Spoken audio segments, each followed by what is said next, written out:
À me présenter, si je devais revenir à l'origine de tout ça, de tout ce que je fais aujourd'hui, ce serait sans doute mes origines banlieusardes, on va dire, parce que je viens de la Courneuve dans le 93, et j'ai toujours eu envie de sortir, enfin d'aller un petit peu plus loin, etc. J'ai commencé le vélo, j'avais 5 ans, hein. Donc j'ai fait toutes les catégories d'âge du vélo, tous les niveaux. Je suis allé jusqu'au niveau élite. Et un jour, j'ai décidé de tout arrêter. Parce qu'en fait, j'arrivais pas à être déjà au niveau auquel je voulais être, c'est-à-dire sur le Tour de France. Et à 24 ans, j'ai décidé d'arrêter. J'ai repris des études. J'ai eu un master. Je suis devenu responsable de communication jusqu'à directeur de la communication digitale de fédérations, de marques, de personnalités. Jusqu'aux Jeux Olympiques de Rio. En gros, tout ça, c'est des 4-5 ans, quoi. Mais à Rio, j'ai tout arrêté une nouvelle fois et j'ai recommencé une nouvelle vie. Et c'est la vie que je mène aujourd'hui, c'est-à-dire je suis parti au Népal. Je suis allé au Népal sans rien. Enfin, j'avais 70 kilos de fringues pour faire de l'humanitaire. J'ai fait de l'humanitaire, je suis devenu professeur dans les bidonvilles de Katmandou. Et ça m'a donné envie là-bas de faire des projets humanitaires de plus grande ampleur et de l'aventure, c'est-à-dire aller au bout de mes rêves d'aventure, de mes rêves d'absolu, parce que l'Himalaya, j'étais au Népal, donc l'Himalaya, j'ai vu autour de moi 3, 4, 5 sommets au-dessus de 8000 mètres, ça m'a donné envie, quoi. Vraiment ça m'a donné envie, alors que je n'avais aucune expérience. J'ai monté 2-6000 mètres. Et 6 mois plus tard, j'ai essayé de traverser le Great Himalaya Trail, qui est une des traces, enfin c'est considéré comme la trace la plus dure et la plus haute du monde. C'est 90 000 mètres de dénivelé positif, c'est 2000 km, et c'est toutes les régions du Népal en fait, toutes les régions qu'on fait en trekking, en marche ou en alpinisme. Moi je les ai faites en vélo, donc j'étais le premier à faire ça. Et depuis j'ai fait d'autres aventures, j'ai fait Paris-Dakar à vélo, enfin j'ai fait Paris-Dakar à vélo assez vite en 20 jours, un projet de record du monde, un projet aussi sur le réchauffement climatique. Aujourd'hui il fait très chaud, mais projet sur le dérèglement climatique. Là ils annoncent à Paris des températures ressenties 45 degrés. J'ai vécu ça mais pendant 20 jours et même beaucoup plus chaud. Donc voilà, en fait le réchauffement climatique c'est pas que sur des points, voilà, là aujourd'hui il fait 50 degrés, c'est quand ça reste en fait, et quand ça reste chaud comme j'ai pu connaître en Mauritanie où on reste entre 35 et 45 degrés presque jour et nuit, quoi. Donc voilà, aujourd'hui c'est ça mes projets, et j'ai d'autres rêves qui sont encore plus gros, par exemple traverser les 6 déserts les plus hostiles du monde en vélo, monter l'Everest. Enfin j'ai d'autres projets disons de grande ampleur, et à chaque fois j'essaie de faire de l'image, faire des documentaires sur chaque projet pour transmettre, parce que quand j'étais coureur et athlète, j'étais dans l'incapacité de transmettre parce que déjà je savais pas parler, je savais pas trop écrire, enfin j'avais l'impression en tous les cas, et puis de quel droit j'aurais eu le droit de parler plus que d'autres. Donc aujourd'hui je me donne le droit de parler à travers aussi l'image, quoi. Je montre des paysages un peu hostiles, quoi. Voilà, c'est ça ma vie aujourd'hui. Donc je suis entre guillemets aventurier, même si pour moi c'est pas une profession, disons que c'est le sens de ma vie, quoi. J'ai appris que j'étais tout petit déjà, c'est la première chose dans l'Himalaya, mais en même temps que j'étais très grand, c'est-à-dire que j'étais très fort, j'étais capable de faire plein de choses tout seul, j'étais capable de me débrouiller, j'étais capable de rencontrer plein de gens, j'étais capable de me dépasser, affronter des limites qui étaient les miennes. J'avais peur de la solitude en partant, j'ai passé presque 120 jours seul, hein. J'étais un peu un cancre à l'école, je suis devenu prof dans des bidonvilles très pauvres, avec des populations qui me donnaient absolument tout alors qu'ils avaient absolument rien. J'ai le vertige, j'ai grimpé 2-6000, enfin maintenant 3. Et j'ambitionne de grimper à beaucoup plus que 8000. J'ai traversé une trace très haute où tu passes 15 fois au-dessus de 5000 mètres. c'est ça que j'ai appris, c'est que tout est possible en fait. Tout est possible quand tu t'en donnes les moyens. C'est très facile de dire ça, mais c'est les bons moyens et savoir où est-ce que tu veux aller, quoi. Moi, j'ai fait 3 changements de vie, mais j'en ai fait 1000 peut-être. Parce qu'il y en a qui font juste des réglages dans leur vie. C'est déjà des grands changements. Moi, c'était changer tout, quoi. À chaque fois, tout changer, quoi. Parce que je suis comme ça. J'avais besoin de savoir, quoi. Savoir qui j'étais, savoir comment était le monde, comment étaient les gens. Est-ce que je détenais une certaine vérité ou est-ce que je connaissais rien? Et en fait, je connaissais rien, quoi. Et on connaît tout le temps rien. En fait, on se remet tous les jours en question parce que le monde, il est en constante mutation, encore plus, je pense, aujourd'hui avec les nouvelles technologies, mais avec tout, quoi. C'est même quand je rencontre des athlètes aujourd'hui, quand je rencontre des personnes, certains me voient hyper fort et tout, et en fait, non, parce que j'ai les mêmes doutes, quoi. J'ai expliqué ça cette semaine, j'étais aux Étoiles du Sport et il y a des athlètes qui m'ont demandé ça, mais comment tu fais pour jamais avoir de doutes? Mais j'ai tout le temps des doutes, j'ai tout le temps peur, mais en même temps, si cette peur, si ces doutes, ils me cannibalisent pas, ils me permettent de réaliser ce que je veux faire, voilà. Il y a des moments, c'est des freins, des moments, j'ai peur. Voilà, Paris-Dakar, j'ai eu peur souvent parce que c'est dur de faire 300 km par jour, tous les jours, de remettre le couvert, surtout quand tu es blessé. J'avais mal à la selle, au genou, enfin j'avais mal partout, quoi, et c'est dur, quoi. Et tu es tout le temps en toxine, tu es tout le temps toxifié à des niveaux de fatigue intense, quoi. Et tu repars parce que tu sais pourquoi tu es là, quoi. Chaque fois tu sais exactement pourquoi tu es là. Donc c'est ce que j'ai appris, c'est savoir pourquoi j'étais là. Oh, il y a 1000 manières de me préparer, mais la première, c'est de regarder une carte et de placer. J'étais passionné de géographie quand j'étais un peu plus jeune, mais savoir où est-ce que je vais, quoi. La culture, les gens, est-ce que je vais pouvoir manger, est-ce que je vais pouvoir boire, est-ce que je vais pouvoir respirer, parce qu'au-dessus de 5000 mètres, c'est pas évident. Est-ce que je vais devoir être en survie, ou est-ce que je vais pouvoir m'alimenter correctement sur des territoires un peu hostiles? Ou est-ce que quelle température il va faire, quelle température il fait de jour, quelle température il fait de nuit. Et voilà. Après, comment je me prépare physiquement? Je suis tout le temps en forme, en fait. Je m'entraîne beaucoup. En fait, là, je participe à une course qui s'appelle Biking Man, qui est en plusieurs étapes. C'est des courses entre 700 et 2000 km. Et le but, c'est d'aller le plus vite possible. Donc, comme ça, j'ai fait le Tour de Corse en 27 heures, quoi. J'ai fait des choses comme ça il y a des mecs qui sont plus forts que moi, hein, mais c'est ça mon test, en fait. Ça, savoir où j'en suis, savoir résister à la fatigue, savoir rouler de nuit, savoir s'alimenter dans des conditions difficiles, savoir ne pas beaucoup manger, ne pas beaucoup boire. Et donc il faut se préparer pour ça. Après, je fais des gros entraînements, ouais. Des fois je fais des sorties de 300 km. 350, 400, mais c'est pas plus dur que 15 heures, 20 heures dans l'Himalaya. C'est comme ça, quoi. Ça fait partie du job, quoi. C'est un mec qui fait du taekwondo, bah, il sait que c'est telle longueur, bah, il s'entraîne comme ça pour faire du taekwondo. Un nageur, bah, il sait qu'il a 10 bornes, 20 bornes, 30 bornes à faire par jour et il les fait, quoi. Il bosse. Et c'est comme ça que tu apprends, quoi, en répétant, et puis voilà. Après, bon, oui, j'ai plus de confiance aujourd'hui, mais ouais, faut bosser, quoi. Après, sur la chaleur, je vais sur des territoires un peu chauds, quoi. Soit à Doha, soit j'ai aussi été à Oman. J'ai fait l'UTMB Ultra Trail du Mont Blanc, mais version Oman.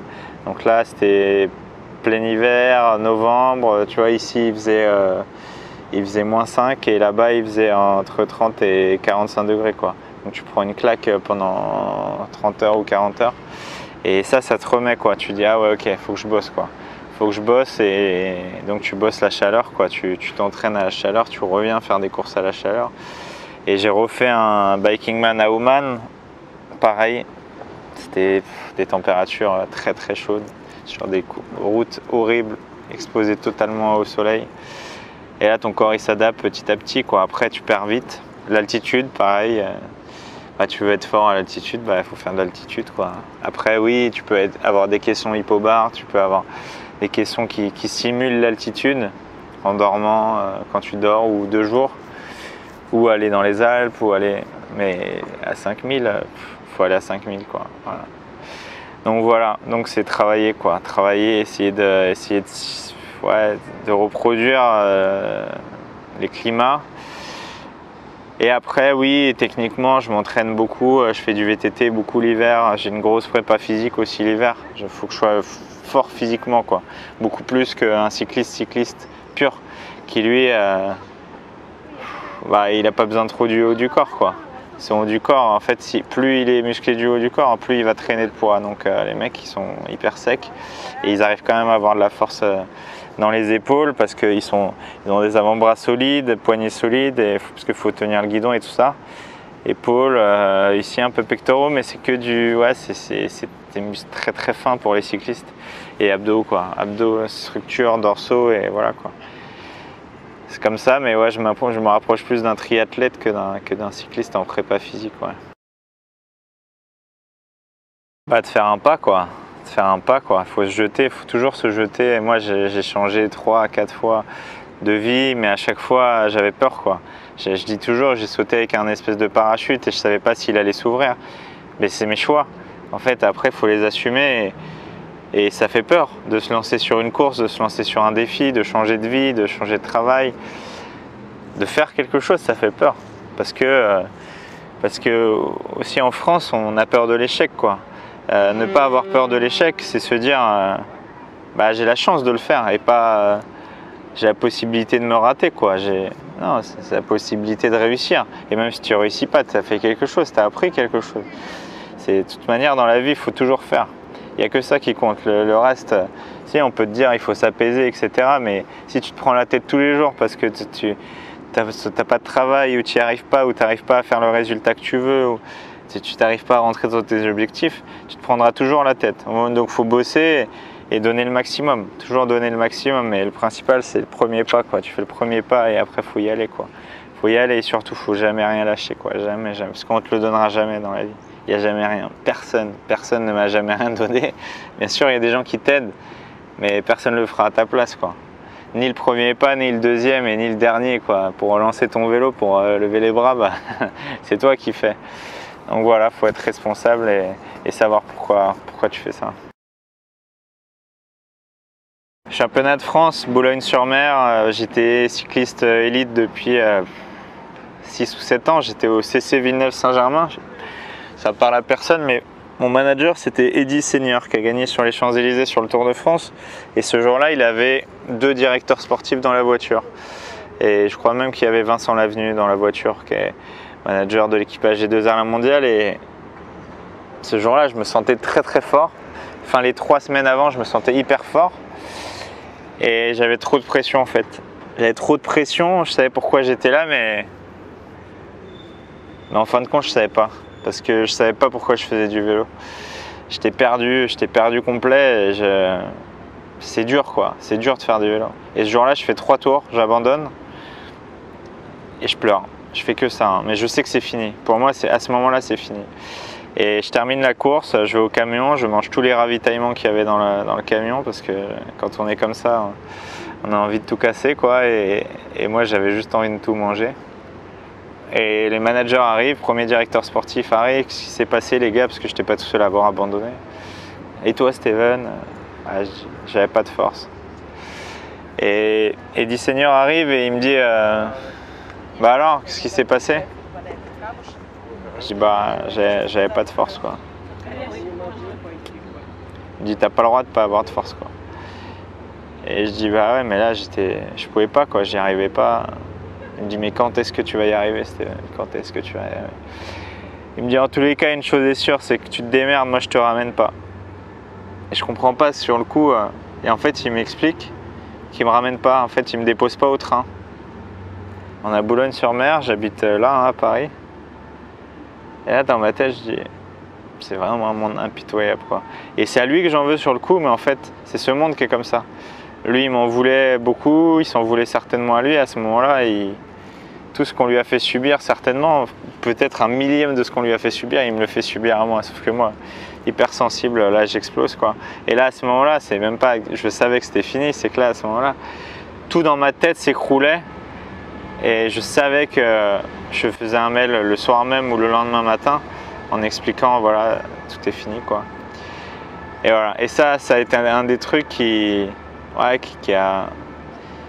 permis de tourner la page du vélo hein, parce que j'avais du mal à sortir du milieu. J'étais pas vieux, hein, mais dans le vélo à 24 ans, t'es vieux. Et peut-être qu'il était temps. Ou peut-être que j'aurais fait une carrière, mais quelle carrière j'aurais fait? Aujourd'hui, je suis content dans ma vie, quoi. C'est jamais facile de tourner des pages. Et je le remercie aujourd'hui parce que c'est peut-être grâce à lui que je suis ce que je suis. Parce que à ce moment-là, j'ai pris un coup, quoi. J'ai pris un coup fort, quoi. Et moi, j'adore faire du vélo. Je ferais pas tout ce que je fais si j'aimais pas le vélo. Mais en fait, à ce moment-là, je me dis, bah, le monde de la compétition, faut que j'en sorte, quoi. Déjà, mes parents, mes deux parents, mon frère, ma famille, qui, bon, ne comprend pas absolument ce que je fais, mais ils voient, quoi. Ils voient et certainement qu'ils sont fiers de moi. Après, est-ce que tout le monde a besoin de comprendre? Je sais pas. Le but, c'est que chacun soit heureux. Après, oui, mon premier entraîneur, mon deuxième entraîneur, mon troisième entraîneur, Jean-Pierre Fraioli, un Italien qui vivait à Garges-les-Gonesse, qui m'apprenait tous les petits trucs du vélo, alors que j'y connaissais rien. Enfin, je connaissais le vélo que tu apprends en école de vélo, quoi. Et lui, il donnait tu te sentais unique, quoi. Et après, j'ai eu un Guadeloupéen, Raphaël Taule, là, qui s'est occupé, qui avait un autre style. Puis je suis allé à l'US Créteil, c'était plus grosse structure. Et après, mon entraîneur au sport-études, Bruno Lepape, voilà, j'étais un Parisien pour lui, quoi. C'était en Normandie et j'étais le petit Parisien, machin, un grande gueule. Et ça a hyper bien marché, sport-études. J'ai gagné pas mal de courses et voilà, quoi. Mais tout ça, c'est un cheminement. Après, il y a des gens tous les jours. Et hier, j'ai encore eu une rencontre de quelqu'un qui m'a dit « je vais t'aider », un restaurateur qui me dit « mais je te connais et tout ». Je dis « non, je pense pas ». Je lui montre ce que je fais, il me dit « c'est exceptionnel ». Et il me dit « je vais t'aider, je vais te présenter quelqu'un ». En fait, j'ai beaucoup de rencontres comme ça. Et il y a toujours des gens qui ont marqué de leur empreinte mon parcours, quoi. Que ce soit les caméramans avec qui j'ai travaillé, comme P.O.N. Grotti dans l'Himalaya, qui est un mec qui est hyper solide quand même. Il a traversé une grande partie de l'Himalaya avec moi, quoi. Je sais pas combien de kilomètres il a fait au total, peut-être 1000 ou 1200 kilomètres. C'est énorme, c'est énorme. Et puis tout ce qu'il a fait en voiture ou en autocar, j'aurais pas supporté. Donc voilà, il y a tous ces gens-là, quoi, les gens qui te mettent en lumière, les gens qui sont derrière la caméra, qui sont les journalistes aussi. En fait, tout ça, c'est mon écosystème, c'est les gens qui gravitent autour de toi. C'est pour ça que c'est dur d'avoir tout ça autour de soi, parce que c'est une pression, mais en même temps, c'est des gens qui te soutiennent. Et des fois, c'est dur de faire tout parfaitement. Surtout quand en fait, les sportifs, on dit tu dois faire du sport, quoi. Et ce n'est pas que faire du sport, c'est quand tu veux transmettre quelque chose, bah faut avoir des notions de caméra, de filmer, de son, d'image, de savoir exactement ce que tu veux montrer, quoi. Et voilà, et les gens aussi que je rencontre sur mon chemin, parce qu'il y en a eu énormément, que ce soit entre Paris et Dakar, quand je traverse la France aussi, entre Brest et Bonifacio. Dans l'Himalaya, c'était tous les jours exceptionnel. Toujours, il y a toujours des gens, toujours. Et des fois c'est succinct, c'est une fraction de seconde, des fois c'est 1 seconde, 20 secondes, 1 heure, des fois beaucoup plus. Et ces gens-là, ils te marquent, quoi. Tu sais que c'est là, quoi. Tu te rappelles, il y a toujours un moment où tu te rappelles de ça, quoi, où tu te dis putain, ah ouais, je sais pas si c'est grâce à ces personnes. En tous les cas, ils ont été sur mon chemin, quoi. Parce que comme je l'ai dit tout à l'heure, on est responsable, quoi. C'est nous.